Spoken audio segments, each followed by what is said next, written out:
Professor Charles Vorsmarty, thank you for joining us at SKM Achieve magazine from City University of New York. Fresh water is our most important natural resource, yet it's under threat by human activity. As a founding member of the International Council for Science's Global Water System Project, can you provide some context around these global threats and tell us about the Global Water System Project, who's involved and what have you achieved?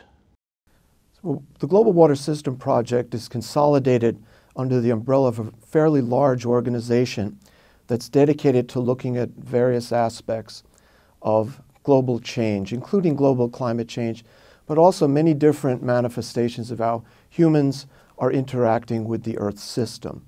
That larger Earth system science partnership effort involves perhaps thousands of global change scientists and policy experts. In order to tackle this issue appropriately, we recognize that it's no longer sufficient to look at the water systems of the Earth from purely a hydrological, or we might say a physical perspective. The biology of these systems is important, the chemistry of these systems is important, and increasingly we're recognizing the human dimensions of these systems are quite important. Our central hypothesis entering into this effort, which started back in 2004, was to make the statement that humans are changing these systems in a globally significant way, but without the appropriate knowledge in terms of what it ultimately will do to the Earth system and what it will do to society and the sustainability of the planet. There's lots of information that you can find at our website. The IPCC and the global climate change community has really made quite remarkable progress in trying to understand what scenarios of the future might hold with respect to a changing climate. In order to bring forward the notion that the global water system is also under potential threat, we've been instituting a series of efforts to try to, first of all, benchmark where we are today, and then try to cast some interesting scenarios of the future that are not just predicated on the climate change question. And in fact, when we've looked at this question, it appears that over the next several decades, the major factor driving patterns of water scarcity and water threat is not the climate change question. It's people using too much water, mismanaging water, and creating, in some sense, self-inflicted patterns of scarcity. Can you tell us about some of those scenarios that you've developed? As you say, that the major threat is not climate change, you've found, but that we're using too much water and we're using it unwisely.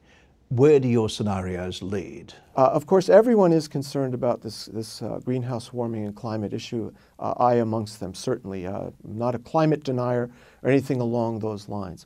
However, we've been very closely fixed, and our attention has been closely fixed on this global climate change question, to some degree to the exclusion of other more direct impacts that we see unfolding before our very eyes with respect to water systems on Earth.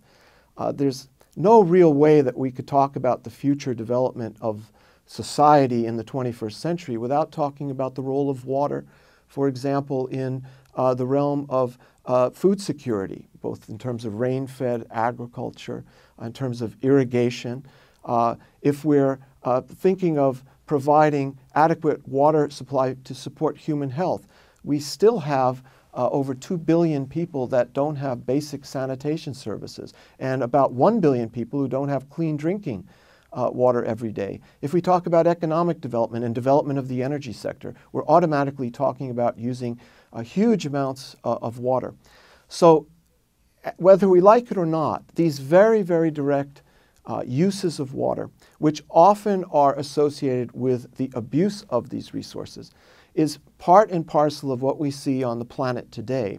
And we anticipate to fully be part of the set of scenarios in the future unless we intervene to try to be better stewards of this very, very precious resource. Professor, how will it be possible to strike a balance between humanity's need for water and protection of ecosystems? In the developed world, currently estimates are that we toss about $500 billion at solving pollution problems, solving water scarcity issues, moving huge amounts of water from water-rich parts of the planet to water-poor parts of the planet through interbasin transfers, through the construction of reservoir systems. And so by the time you turn the faucet on in your sink at home, if you lived in Europe or the US or Australia, you see a pretty clean water supply. You see a fairly resilient and reliable water supply. And you really don't have this notion that in the background there is this very, very high level of impairment. There's a curtain of technology that separates us from the reality. But of course, in the developing world, people are living in much closer proximity and directly impacted by these kinds of insults to the system. The biodiversity in places where you would really not expect there to be high levels of threat, like in the United States, like in Europe, and like in Australia. The very developed economies where we have environmental protection laws and enforcement. And yet, as a byproduct of development, we see that these ecosystems are under enormous levels of threat and very high species losses. Third world, first world, wherever we live, the global population is expected to reach 9 billion by the year 2050 or even earlier. Where will the water come from for the future? That's also a very excellent question. But it aims at the heart of, I think, a little bit of an entrenchment of our thinking that all can be solved by looking to develop better supplies. So it's a kind of a supply side question that you've just asked. And the water of today is really the water of the future. From the standpoint that water is a very dynamic chemical that circulates around the Earth. After all, the Earth is called the blue planet. Water is in our atmosphere. Water is on the continents. Water is in lakes and river systems, in the coastal zones and in the ocean, and in what we call the cryosphere, the frozen parts of the planet. It's all linked together by water, very, very dynamic cycle. So perhaps it's better to think not of where the water's coming from in the future. We've got quite a bit of water. It's really a distribution issue, and it becomes a distribution issue relative to where water is needed for ecosystems as well as for humanity. Now, with this all said, it's important to understand that the amount of fresh water to which we have access, and in particular I'm talking about the renewable freshwater supply of the planet, and I'm really talking about river systems on Earth.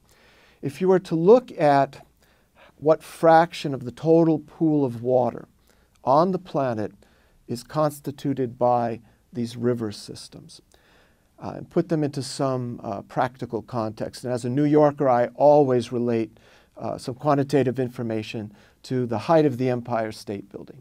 So imagine the Empire State Building.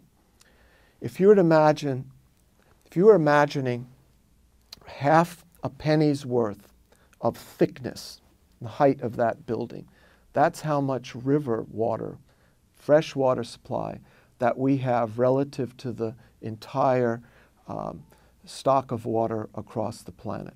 So it's a very, very finite, very, very precious, small amount of water that's circulating on the planet.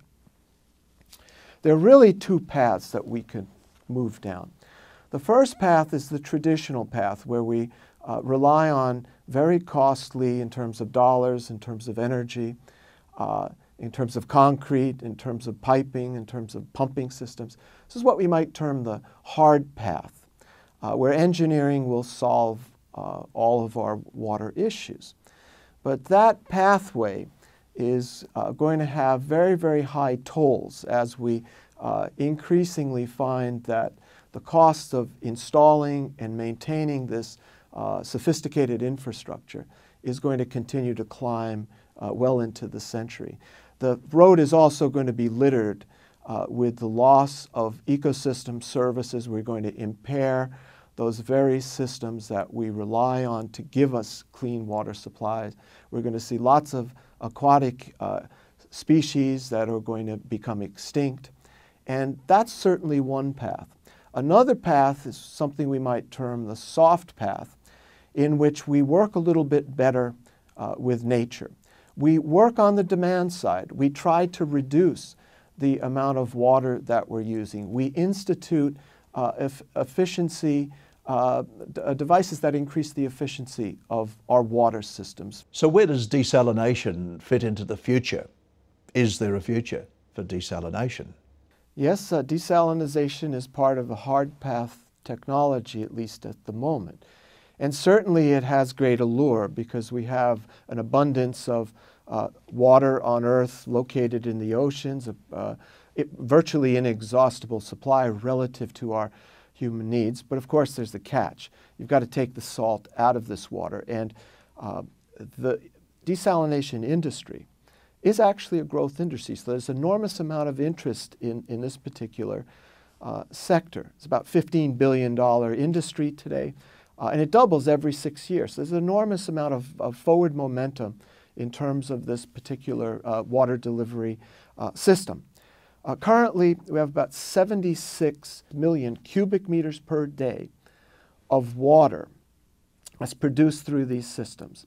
Converting that into global terms, that's about 27 cubic kilometers width, height, and length. So these big giant blocks of water, sounds like a tremendous amount of water being supplied by this desalination sector.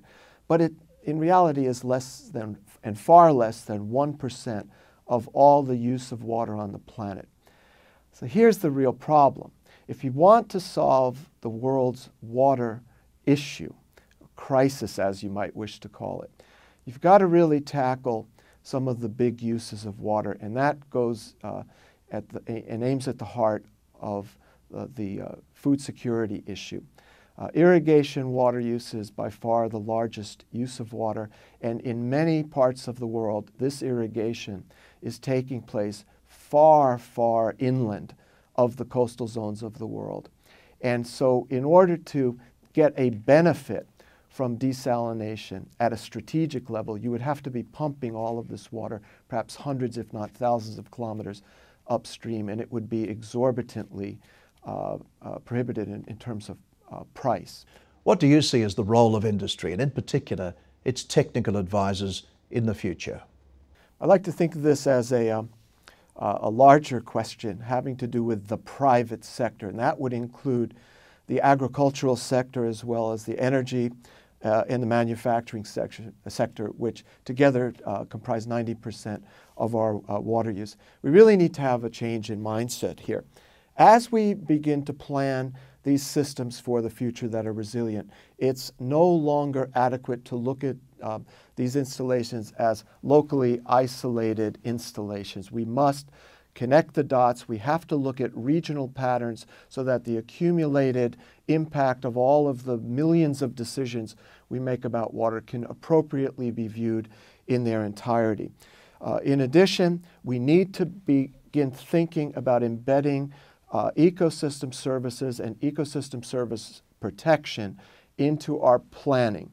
This has not been a rule of the day in terms of the planning that I've seen coming out of the private sector at the moment.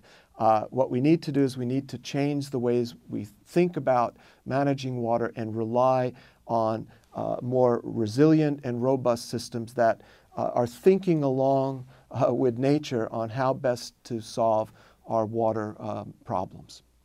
Well, Professor Vorsmarty, you've certainly given us plenty to think about. We'll have to leave it there. Thanks again for talking to SKM. Thanks so much.